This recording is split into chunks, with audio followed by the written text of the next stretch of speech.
The fitness industry thrives on overcomplication and unrealistic expectations, and the sad reality is that most people will never hit their health and fitness goals. And I think there's three main reasons that most people fail at fitness and never get anywhere close to where they actually want to be. And the first reason is that people love to overcomplicate fitness. If you look online, you look anywhere, fitness has become something that is so overcomplicated and so monetized. So many different people rely on selling their programs, selling their supplements, right? There's too many workout programs, there's too much information, and this just leads to people having decision fatigue and paralysis because they don't know where to start. There's too much out there. How can I possibly know where to start at? And in my opinion, if you're just starting out with fitness, you don't even need a program. You don't need anything. You just need to learn the basic fundamentals of some kind of cardio, do some burpees, do some jump rope, some kind of body weight movements like push-ups, body weight squats, learn how to lunge, learn how to maybe do some dips, learn how to start progressing at pull-ups. Really basic exercises. There's also the overcomplication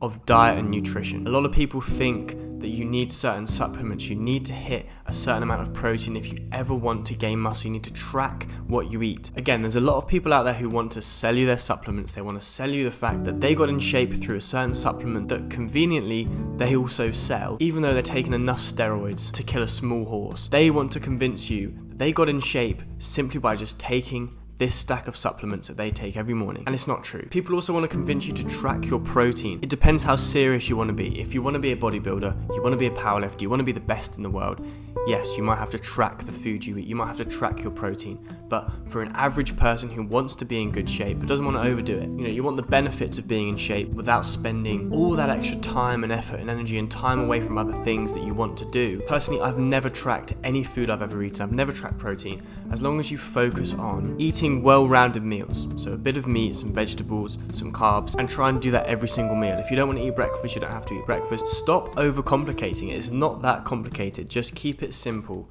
Focus on the basics of nutrition, the basics of working out, and just get started, and everything else will follow. And in terms of actually training, I think stick to 5 to 10 exercises that you can do pretty much anywhere. For me, these are split squats, these are push-ups, pull-ups, dips, inverted rows, burpees, jump rope. Those are 8 exercises that I can do pretty much anywhere. Most of them need barely any, if any, equipment at all. And whatever you choose to do, whatever kind of plan or style of training or style of fitness you choose to do, whatever suits you, just focus on progressive overload, making it harder over time. You don't have to switch routines or switch your programs. Just make what you're already doing harder. Do some strength training, do some cardio, eat well-balanced meals, and do this over and over and over again for the next 6 to 12 months. You will make progress, and it is not that complicated. The second reason most people fail at fitness is because they set unrealistic goals and try to progress too quickly. A big weakness in human psychology is that people think they're far better at things than they actually are. They overestimate their ability. People think that they should be able to progress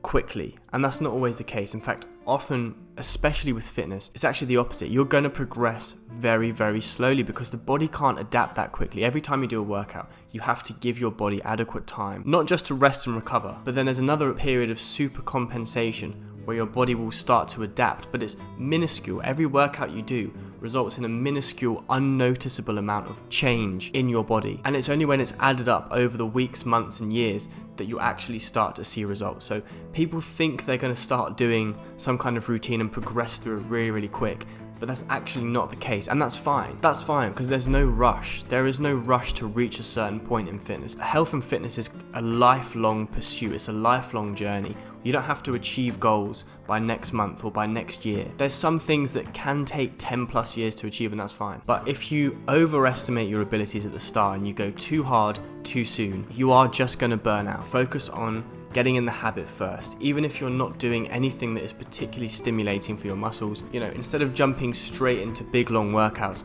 maybe try and find the habit of doing 10 reps of an exercise every day, maybe 10 push-ups a day, 10 squats a day, and try and do that for 2 weeks straight. And once you can do it for 2 weeks straight, then add something else to it. Another tip I have for this problem is try and train about 80% intensity, especially at the start. You see a lot of stuff online about training to absolute failure. If you're just starting out, this isn't particularly helpful, because if you do push-ups to failure on your first workout, you are going to get so sore for the next 3-4 days that you're not going to want to go back and do any more push-ups ever again. So leave a bit in the tank. I know it sounds weird. it's the opposite advice that most people give you, but especially at the start of your journey, or if you've had some time off from training and you want to go back, you want to start getting in shape again, leave a little bit in the tank, because you can progress. You have all this time left. You can progress over the months and years to follow, and eventually you will get to a point where you can consistently give 100% in your workouts. But for now, focus on consistency first and build the intensity over time. I've been trying to incorporate gymnastic rings into my routine at home. I'm just focusing on building that habit of using the rings, because in all honesty, they've humbled me beyond belief. I've had a really hard time adjusting to rings because they're so much harder, they're so much less stable. I'm having to use muscles that I didn't even know existed.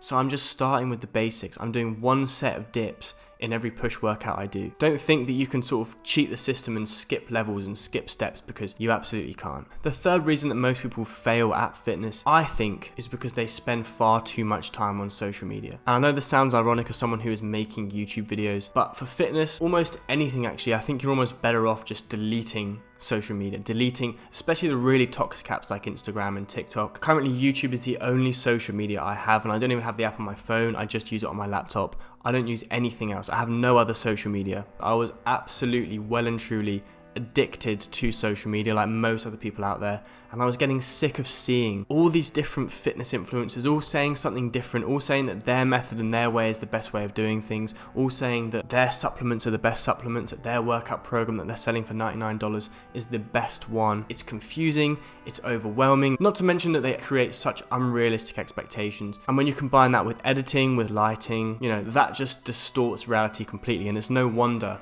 that so many young men are so insecure about how they look and about their bodies, because anytime you go on Instagram, anytime you go on TikTok, you are seeing the top 1% genetically of people, of influencers in the fitness space. And seeing these influencers makes you feel like you're failing at your fitness goals. Even if you're progressing, even if you're getting better every single week, you will still compare yourself to these people and feel like you're failing. And that's not even mentioning the fact that every single month there's a new trend.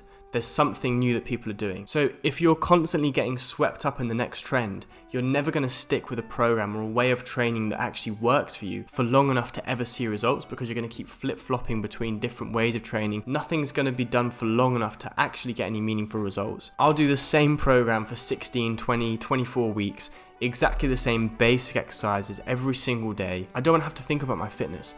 It's just something I do, it's a habit I have. I want to get in good shape, I want to stay in good shape. That's all there is to it. And sometimes it has to be boring, and that's fine. So I think if you take anything away from this video, it should be that fitness is really, really simple, and it comes down to doing a bit of cardio, doing a bit of strength training, gain the ability to control your body weight well. So learn pull-ups, learn push-ups, learn squats, different variations of squats. Eat enough but not too much. Don't have too many processed foods, don't have too much sugar. Eat enough meat, enough vegetables and enough carbs to sustain you but not overfeed you. Try and get at least 6 hours of sleep and be as consistent as possible. You will see results. Thank you for watching.